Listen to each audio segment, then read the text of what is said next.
नमस्ते सबैजनालाई मकवानपुर जानकारी केन्द्र युट्युब च्यानलमा स्वागत गर्न चाहन्छु।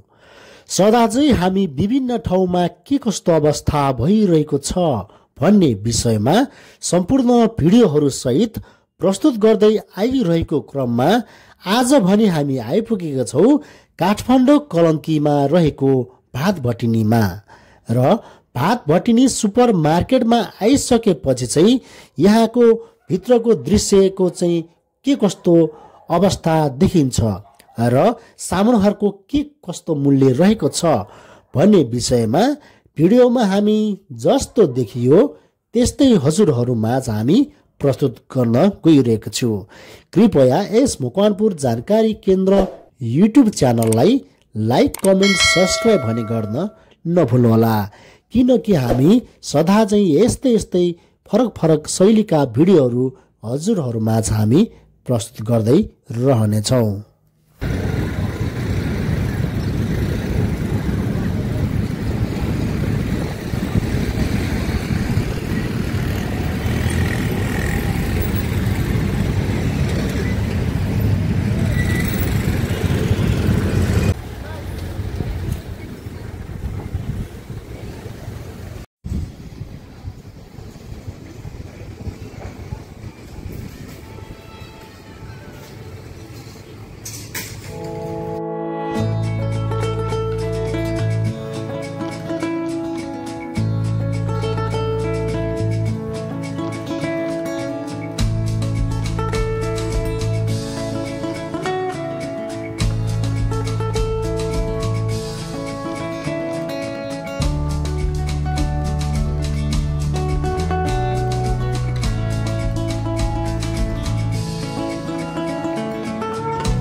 भात भट्टिनी भित्र चाहिँ के कस्तो अवस्था रहेको छ भनेर हामीले तपाईहरूलाई सम्पूर्ण भिडियोहरू सहित हामीले तपाईलाई देखाइसकेपछि अब हामी चाहिँ भात भट्टिनी भित्रबाट चाहिँ हामी बाहिर निस्किसकेका छौँ र बाहिर निस्किसकेपछि चाहिँ हामी यहाँको दृश्य चाहिँ हामी कलङ्की रिङ रोडतर्फ लाग्दैछौँ।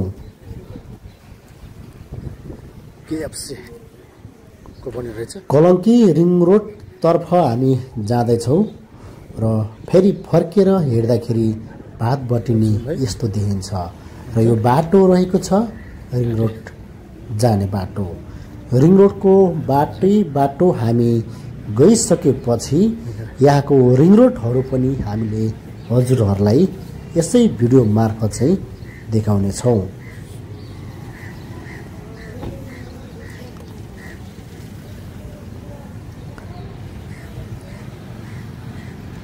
ल यो देखिरहनु सक्नुहुनेछ यो चाहिँ काठमाडौँ कलङ्की रहेको छ। कलङ्की चोक आसपास क्षेत्र नै यो दृश्य देख्न सक्नुहुनेछ। कलङ्की आकाशे पुल नजिकै र यो पुलबाट यसो यो गेट हुँदै हामी चाहिँ भात भट्टिनी चाहिँ भ्रमण गरेर हामी चाहिँ बाहिर आइसकेका छौँ। यो यहाँ चाहिँ कोटेश्वर र सातदोपाटोहरू रिङ रोडभित्र जुनसुकै ठाउँमा गए पनि यो चाहिँ एउटा स्टेसन जस्तो भन्ने हामीले बुझिन्छ। फेरि पनि हामी भात भट्टिनीतर्फ क्यामेरा घुमाउँदैछौँ र त्यसपछि यहाँ यो चाहिँ देखिरहनु भएको छ सादा यातायात बस हो। यो